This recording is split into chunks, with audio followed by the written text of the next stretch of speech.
Mr. Rodriguez Show, the Mr. Rodriguez Show. The Mr. Rodriguez Show, the Mr. Rodriguez Show, the Mr. Rodriguez Show. The Mr. Rodriguez Show, the Mr. Rodriguez Show, the Mr. Rodriguez Show.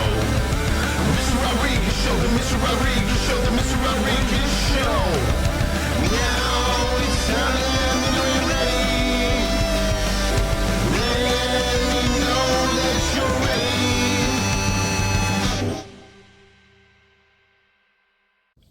Good day, ladies and gentlemen. Mr. Rodriguez here, your wonderful neighborhood friendly art teacher here. I am so excited about starting this project. Fifth grade, this is your hallmark project. This is the biggest project that you're going to do in fifth grade. The landscape painting project is one of my favorite that we do, period. But it's also one of the most, what's the word I'm looking for? It takes a lot of work to get through. There's lots of steps, and Mr. Rodriguez's grading is a little tough on this one because we've worked our way up to this. We've worked our way up to mixing color, using color theory, talking about mixing complementary colors to get our mixtures. So, landscape painting. Let's talk about it. Landscape painting means you're capturing the sublime. Now, the sublime means awe-inspiring, breathtaking. Think about you're on vacation, you're driving the countryside, you're at the beach, you're hiking the mountains or something like that, and you see something that is just completely breathtaking. A sunrise going over the water, sunrise going through mountains, a starry night, some sort of landscape that just takes your breath away. Now, I've seen a ton of these, but there's one that I particularly remember where I was up in the UP and I went to a friend's cabin and I walked out in the middle of the night to a lake that was right behind his house. And I remember looking up at the sky and I could see so many stars. That's more stars than I've ever seen in my entire life, and thinking, wow, that's breathtaking. I couldn't fathom what I was seeing. This nature, Mother Nature, was just so powerful to me. So that is the sublime right there. What takes your breath away, what is awe-inspiring. You can see it on your way to school, you can see it on the way home from school, you can see it out your window. Anytime there's a beautiful sunrise, I am hit by the sublime. A good clear starry night, hit by the sublime. So think about that when you're going into your pictures, okay? Think about that when you're going into your painting. I want you to paint something that you're going to be inspired by, not something that you're just like, it's a flower, you know? I want you to really be inspired by it. So, what is a landscape painting? What is a landscape art anything? Well, there's a couple definitions. We've talked about this throughout the years, but we're just going to review them real quick. First, number one rule, it has to be naturally made things. It cannot include a man-made thing. So, if I am on a beach right here, okay, there's a beach, I'm sitting on the shore looking out, there's some clouds, there's some waves, some white caps, okay, cool, and all of a sudden a boat shows up in the thing. This is no longer technically a landscape because a man-made thing came into my composition. If it had no boat in it in general, it would continue to be a landscape. So it can be anything. A mountain range. It can be anything. It can be a mountain range. It can be a river and stream. It can be forests, hills, big plains. It can be anything that's naturally made. So let's go back and let's talk just a little bit, get some background on some landscapes. First and foremost, they're kind of divided up into two areas, Western art and Eastern art. Western art usually depicted figures that were in a place, so they didn't technically do the landscape how I said they needed to be done with no man-made things. They would have, figures or people within a wide composition, so the people are like really small in it. That would be, mostly battle scenes, stuff like that.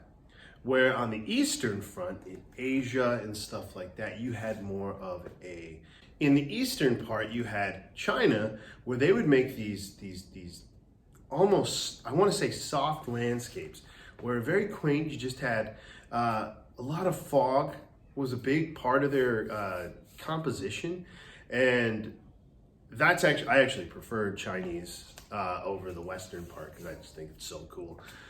During the Renaissance, the High Italian Renaissance, you had what was, during the Renaissance, which the Italian Renaissance is considered the highest point of art in all time.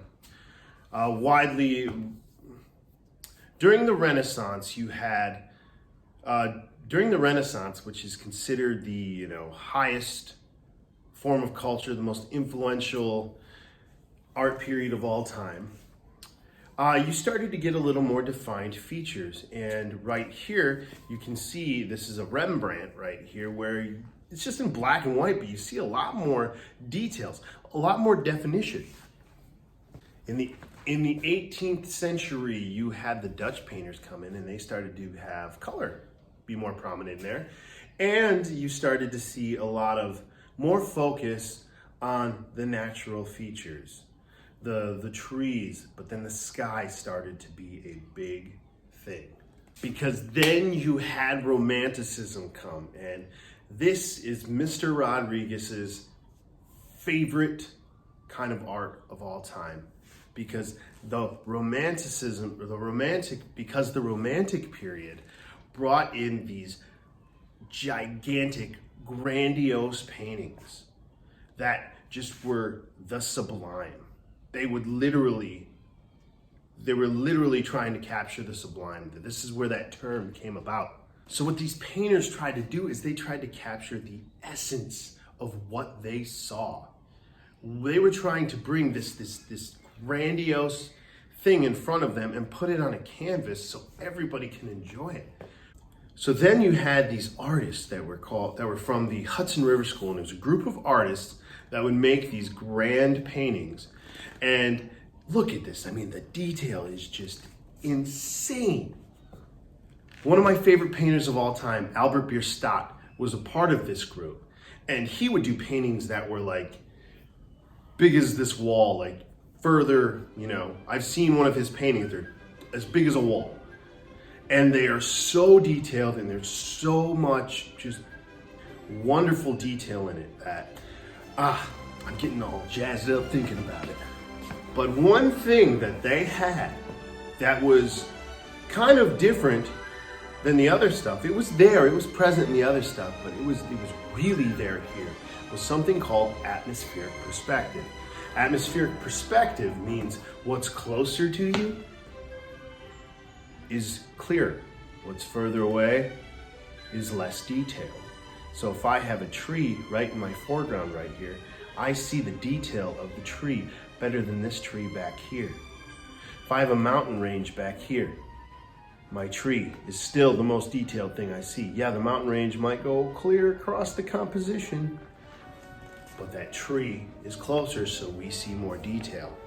Atmospheric perspective is very present in nature.